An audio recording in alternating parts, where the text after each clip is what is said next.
about what the Redskins specifically can learn from Seattle, who, by all forms of fashion, just had a very surprising outcome in the Super Bowl. Well, John, I'm glad you asked that. My colleague over here, Dan Steinberg, wrote a great post. He writes many great posts, but wrote a great post on John Schneider and his time here with the Redskins. Marty Schottenheimer brought him in for the 1 year that Marty was here. He was a 30-year-old wonderkind, a guy who, you looked at and people said, this guy is going to be a great, GM for long. They hire him at 30 years old, and because Dan Snyder wasn't having fun playing with his toy, he fired Marty Schottenheimer. And also, when Marty left, Schneider got fired. So you hire this 30-year-old whiz kid, and you don't even let him preside over one draft. Now, yes, he did.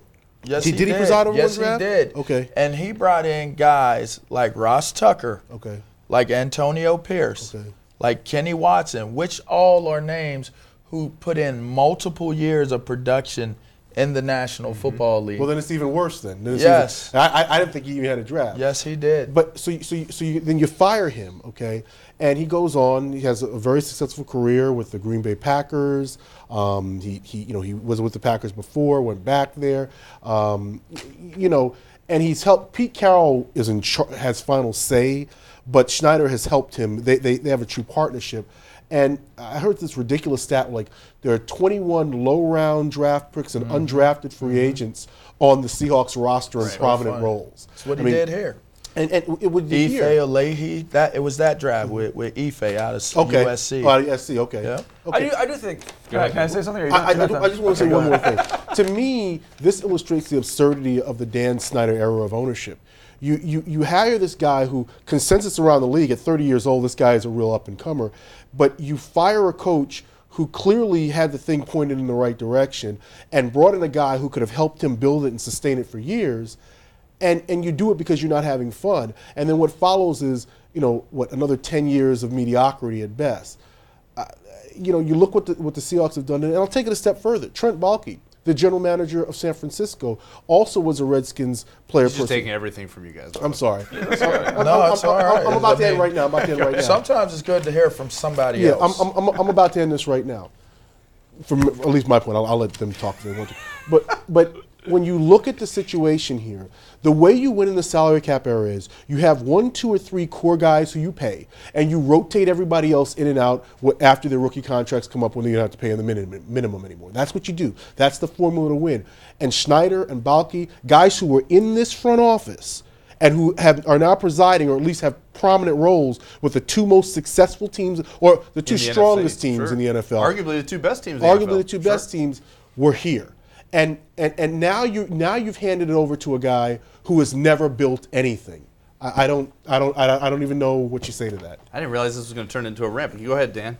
Yeah, there's not a lot of time left. I'll just be brief. Go ahead. We'll add a minute. I think to some extent it's a little bit unfair to say this guy was here for 1 year, 14 years ago. You could look at Bill Belichick, who was fired from Cleveland, obviously, and you're not going to necessarily fault the Browns for that. The thing that I think is important is the latter point about finding these gems and then developing them into superstars. And just if you look at probably their 2 most famous players, at least, Richard Sherman and Russell Wilson, neither of those guys were top draft picks. The Redskins obviously hit on Alfred Morris, but other than that, when you think of their key pieces, it's all guys taken at the top. It's, the Trent Williams, the RG3, the Kerrigan, Arakpo. I was there when that draft took place. I was there with Marty. That did happen here. We started off slow. We lost. Everybody knows the story. We lost 5 straight. But after that, somebody had a key interception against Carolina. We did have that here.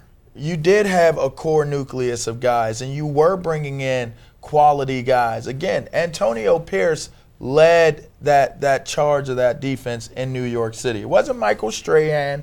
It wasn't O.C. Umenyor. It wasn't Justin Tuck.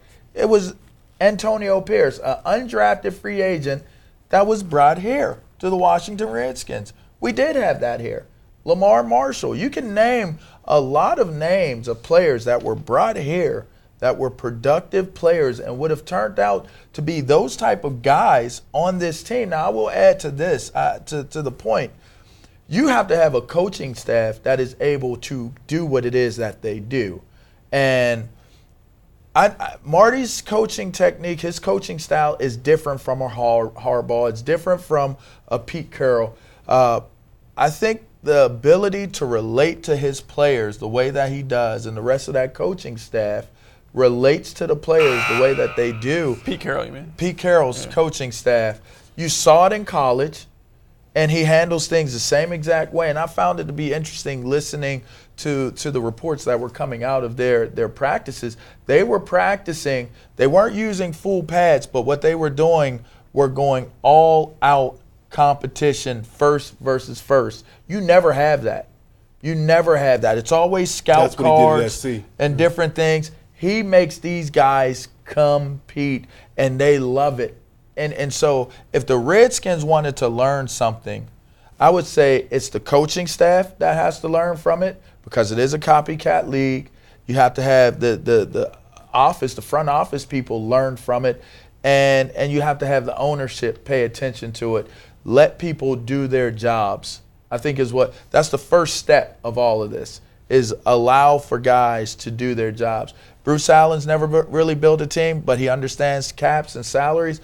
Good. Let your scouts do their job. You dictate and control the salaries. Let that coach do his job. Let him maneuver and do what he needs to do relationship-wise and trust-wise, and go from there. That's what they can learn from this.